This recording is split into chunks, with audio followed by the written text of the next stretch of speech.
Ces erreurs, elles vous ralentissent, elles vous font perdre un temps très précieux et elles vous empêchent d'apprécier pleinement un livre. Et je vais essayer de vous aider à vous en débarrasser, tout simplement. Bon, on attaque avec la première erreur qui est le fait de revenir en arrière. Alors ça, c'est un truc qu'on fait tous extrêmement souvent quand on lit. C'est une sorte d'idée reçue qui, quand on essaye de l'expliquer, semble assez pertinente et assez évidente à faire, mais qui, si on la décortique, est une énorme perte de temps, que ce soit en lecture rapide ou pas en fait. Bah oui, je crois qu'on est d'accord, ça vous arrive souvent de ne pas comprendre quelque chose que vous lisez. Dans un roman, ça peut être par exemple une scène hyper romancée par l'écrivain, qui la décrit pendant des phrases hyper longues sur 10-15 lignes. Ici, on passe le bonjour à Proust ou à Balzac. Ça peut aussi être un enchaînement d'arguments, une explication d'un concept philosophique. On embrasse ici Deleuze ou Guattari qui sont extrêmement complexes dans leurs explications. Bref, c'est une galère, vous comprenez pas. Et ben en fait, dans la grande majorité des cas, ce n'est pas en le relisant que vous le comprendrez mieux ou que ce sera vraiment utile pour la suite de votre lecture. La scène que vous voulez relire, en fait, il y en a des dizaines, voire même des centaines ou des milliers dans tout l'ouvrage,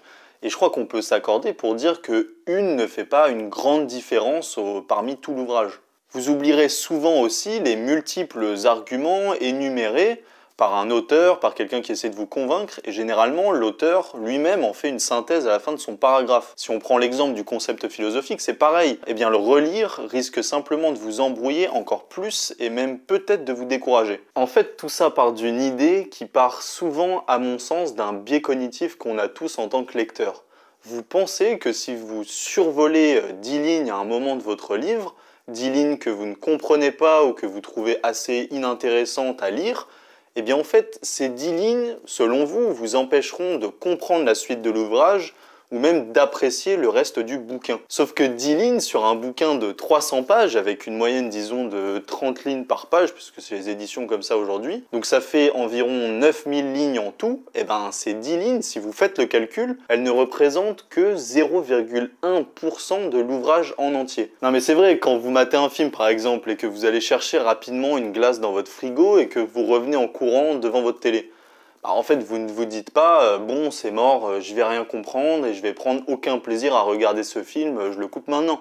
Pour le bouquin, c'est exactement pareil. Autre cas, ça vous arrive souvent, surtout si vous ne faites pas de lecture rapide, d'être plongé dans votre récit et à un moment, pof, vous savez pas pourquoi, vous vous rendez compte que ça fait 10-15 lignes que vous êtes plus du tout concentré sur ce que vous lisez. Bon, et pour certains d'entre vous, je pense que des fois, c'est même plutôt 2-3 pages, mais bon, vous inquiétez pas, ça reste entre nous. Le réflexe qu'on a quand c'est pas celui de se dire que du coup on n'est pas concentré et qu'il vaut mieux reposer le bouquin, c'est de revenir 10 lignes plus tôt pour se les retaper. Quand c'est pour quelques lignes comme ça, dites-vous une chose, c'est une erreur. Évidemment, si vous avez sauté 10 pages, c'est peut-être mieux d'aller simplement dormir. Souvent, vous remarquerez que quand vous faites ça, vous n'êtes pas beaucoup plus concentré quand vous relisez le passage et surtout, vous oubliez une chose, c'est que la suite du récit vous aidera tout le temps à mieux comprendre ce que vous n'avez pas compris. En fait, un récit, c'est par définition un enchaînement de phrases qui sans cesse font référence aux phrases précédentes, elles sont toutes articulées les unes aux autres. On peut même dire que chaque phrase trouve une partie de son sens simplement parce qu'elle est placée après telle ou telle autre phrase. Et en gros, les 10 lignes que vous avez sautées, si vous aviez simplement continué à lire au lieu d'y revenir, vous auriez vu que la suite du texte y ferait référence de plein de manières différentes. Et c'est en continuant de lire que dans la grande majorité des cas, croyez-moi, vous comprendrez ce que vous avez raté. En bref, évitez au maximum de revenir en arrière, continuez juste de lire. Bon, deuxième erreur, le mythe du livre lu. Je l'ai déjà abordé dans une vidéo, il faut vous dire une chose, arrêtez de penser qu'un livre, c'est à lire de la première à la dernière page. Quand vous regardez une vidéo sur YouTube, par exemple, vous allez souvent au passage qui vous intéresse directement. Quand vous ouvrez un livre de recettes de cuisine, vous tapez pas les recettes de César salade ou de betterave en entrée, vous allez directement au burger ou au dessert si c'est ça qui vous intéresse. En fait, grosso modo, c'est simple, vous allez directement à l'essentiel. Et avec les bouquins d'histoire, d'économie, de droit, enfin bref, tout ce qui compile du savoir, allez droit au but. Bon, et pour aller droit au but, faut savoir où sont les cages. Si on met un peu de côté la métaphore footballistique, il faut savoir ce que vous cherchez en lisant le bouquin que vous avez entre les mains. Je vous renvoie à ma vidéo sur les 5 choses à faire avant de lire un livre qui apparaît juste là.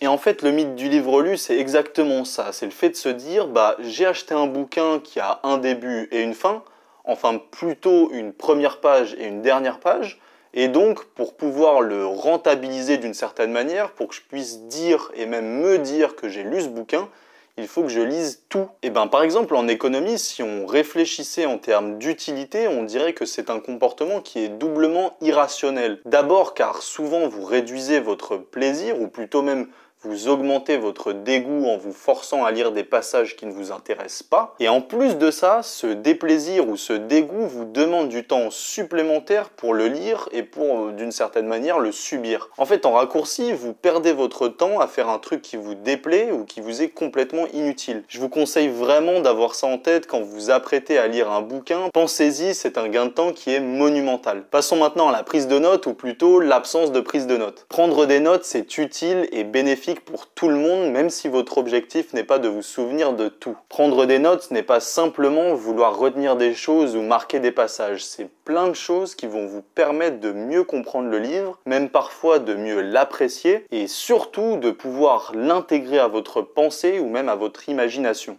D'abord, prendre des notes, c'est laisser votre esprit faire un repli sur soi-même, le laisser digérer votre lecture. Dans une époque où nous sommes vraiment plongés de manière constante dans la vitesse de l'information et l'absence de temps un petit peu pour la juger, il me semble précieux d'utiliser le livre comme source d'information. La spécificité du livre comme source d'info, c'est que vous la maîtrisez, vous dictez vous-même votre rythme, et vous pouvez vous arrêter à tout moment. Bon, et je crois qu'on est d'accord pour dire que sur BFM TV et CNews, c'est pas trop le cas. Et sur le fonctionnement des médias, je vous conseille la lecture de l'ouvrage ou même des ouvrages de Marshall McLuhan, qui est le fondateur des médias modernes. Profitez justement de ce temps de recul de votre esprit, laissez votre cerveau respirer. Lire vite, c'est lire intelligemment, c'est donc vous laisser le temps d'être intelligent. Une petite pause après chaque chapitre, par exemple, est extrêmement bénéfique. Demandez-vous si, par exemple, vous avez aimé ou pas ce passage.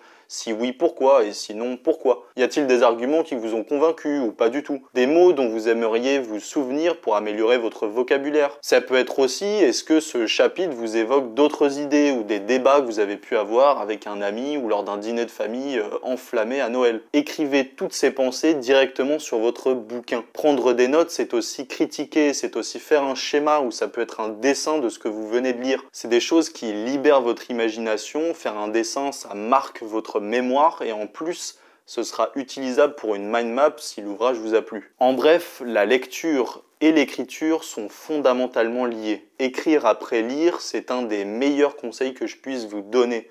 C'est un plaisir, c'est une marque de confiance en vous, une confiance intellectuelle notamment, car vous prenez la décision d'écrire à côté ou sur les écrits même de quelqu'un que souvent vous respectez intellectuellement. C'est peut-être symbolique, mais c'est extrêmement fort. Un livre, c'est un objet malléable, c'est un objet à démystifier. Écrivez dessus et libérez enfin votre pensée. C'est vraiment fait pour ça. Encore une fois, merci à vous d'avoir suivi cette vidéo. Suivez les prochaines en vous abonnant à la chaîne et je vous dis à très bientôt. Merci encore.